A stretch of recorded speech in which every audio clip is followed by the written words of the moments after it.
Hello and a very warm welcome to our continuing coverage of the World Cup season.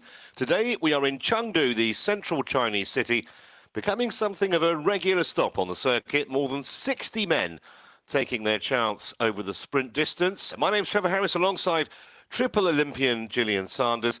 We've got a multi-talented field here, Gillian, and Ries Vannessen, the name that sticks out, who of course won here a year ago in his very first Olympic race, back after shoulder surgery. There'll be a lot of eyes on the American. Yeah, I'm really looking forward to this one today, Trev. Ries, having crashed off his bike in Haiku at the World Cup there, and has had an incredible turnaround to get himself ready to be back on the start list today. So he'll be one to watch. And a bit of a case of youth versus experience here. We've got a fabulous lineup here. Yeah, it is a very traditional World Cup field. We do have, as you say, some experienced athletes, also some young guns trying to cut their teeth on the circuit, and it's a maximum field, so 65 men taking their chance here on this course this morning.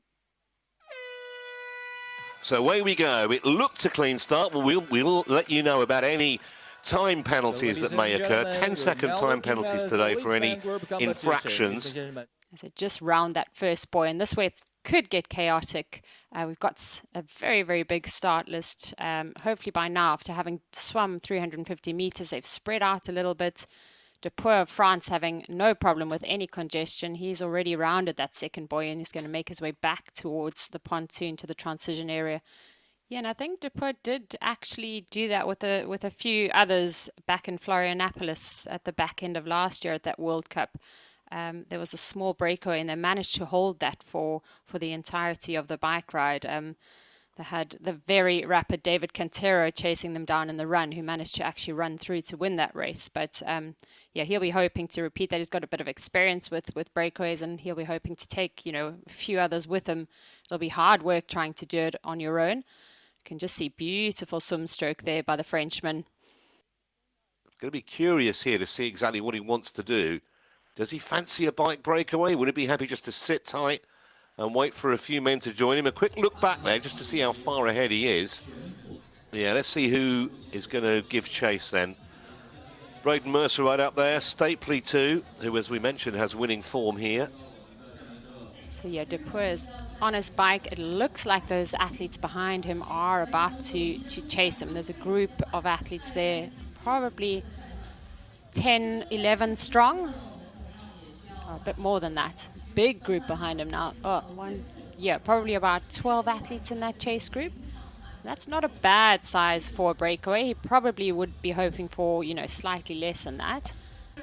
Yeah, the beginning of the course is quite twisty and turny and a bit rolling, and then they enter this section where you can see from that aerial shot they've got a dead turn there and a few 90-degree turns coming in and out of this section of the course. So as far as technicality is concerned, this is probably the most technical part of the course. You can just see from that aerial shot that that front group is now swollen. There's Vannessen. So actually, he's not that far off managing to catch on to that lead group by the look of things. It looks like no one is responding to that for the time being. You can see those chase athletes just spread widely across the road. You can always tell when the pace is on because it becomes much more strung out. So no one wanting to bridge across for the time being.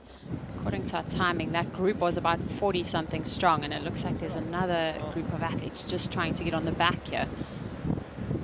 So that effectively is about 2/3 of the field in that leading group now.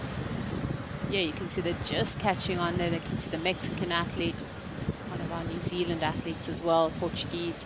There's a little bit of chat going on between some of them. It's always a little bit of cat and mouse in this kind of situation.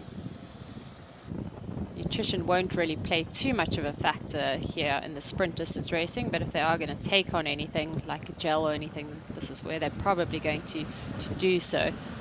One of the Japanese, Ashima, just had a slight issue with his bike, but managed to get it back under control. Schofield of Australia leading the pack in there, and Nils Serigeri, the Frenchman, mentioned before, one of our strong runners. Schofield looks like he's out already, so almost a carbon copy repeat of last year's race where he found himself coming out of transition 2 in first place. The Frenchman hot on his heels. Luke Willian now taking the lead. We shouldn't be overly surprised at that. The man wearing number 1 won the Oceania Champs in his only race this year. It was back in March on home soil, but he beat a field of 40 and he won by well over a minute. He's got his countryman McCluskey in there as well, which you spoke about McCluskey's run pedigree a bit early on, Trevor. And McCluskey was second to Luke Willian in those Oceania Champs not so long ago.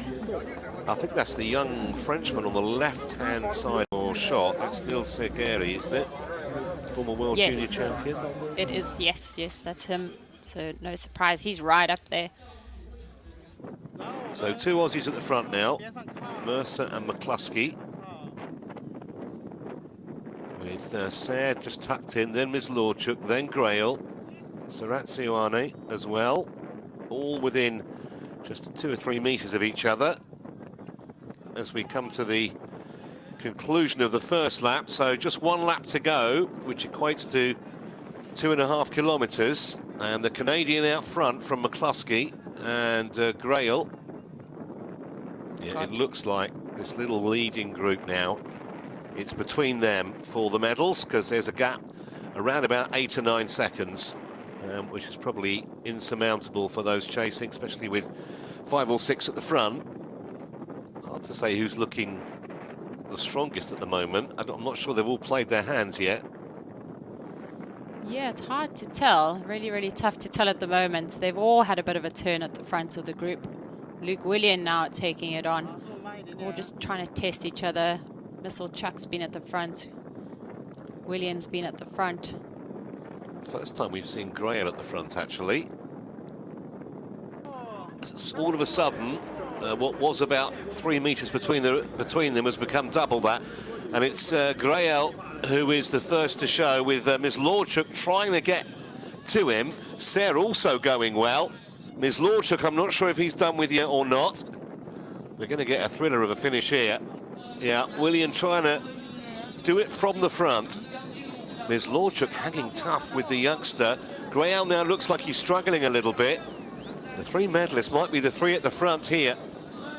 As they make the turn, Willian, Sayre and Mislorchuk is your leading 3 as they get onto the blue carpet.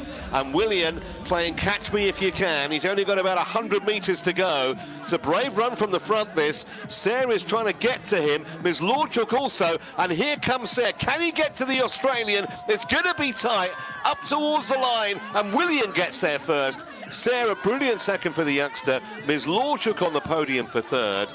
And they gave us a brilliant finish. We suspected it might be, with those leaders running together for so long, and then about 400 or 500 metres from home, it all kicked off. But it's a great effort from Willian, the man wearing 1, justifying that number. Yeah, and a tactical masterclass there, where he rounded that turn in first place. Really, really great move by Luke Willian. And super sprint finish by the Frenchman as well, just trying to come back at the last minute for that 2nd place. And Mislorchuk with a fabulous 3rd place.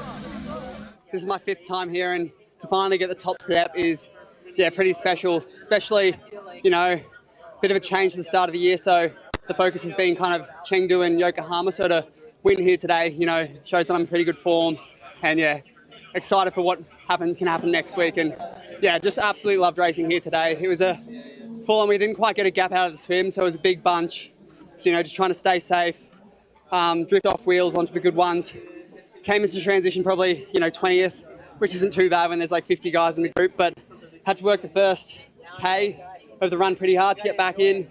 And yeah, it was quite a technical run. We had a bit of a headwind out, so sitting in and trying to conserve energy, because, you know, it was going to come down to a big old sprint finish. So I kind of tried to, you know, have first position into the U-turn. You know, that's what they always teach you as a kid. And when I led in first, I'm like, oh, I reckon I've got this. And yeah, lit it up, and I looked back, and the young fella was right there. I'm like, oh, come on, legs. Like, I was starting to lactate up, and I'm like, oh, come on. Looked back, and he was doing the exact same as me, so able to hang on in the end, which was pretty special.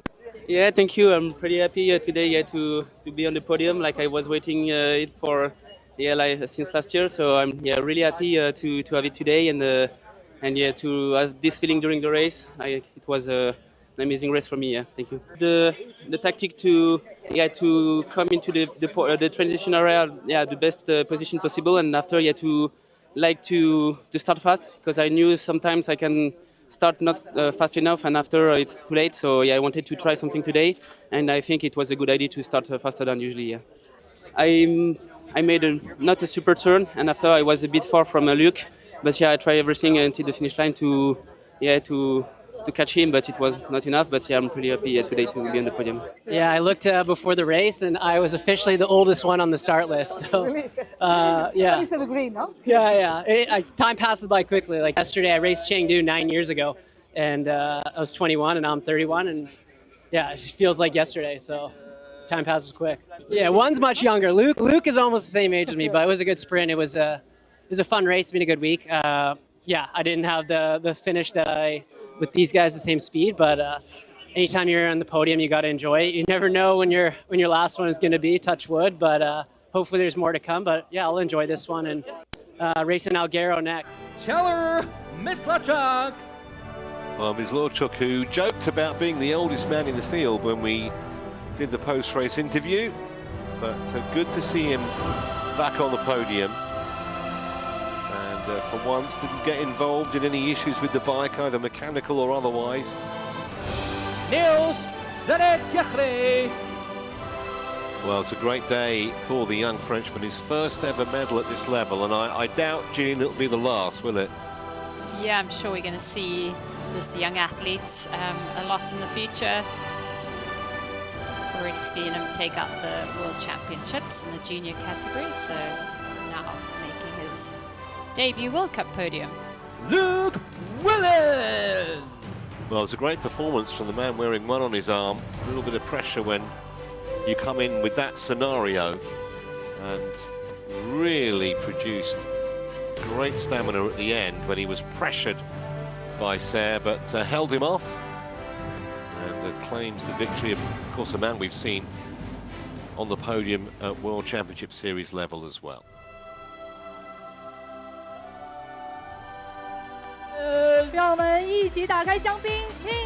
Yeah, Serre will get more experience at that. He was a bit slowly away getting the cork out, but he live and learn. Congratulations to all the winners. Learning from the two masters there. We've got a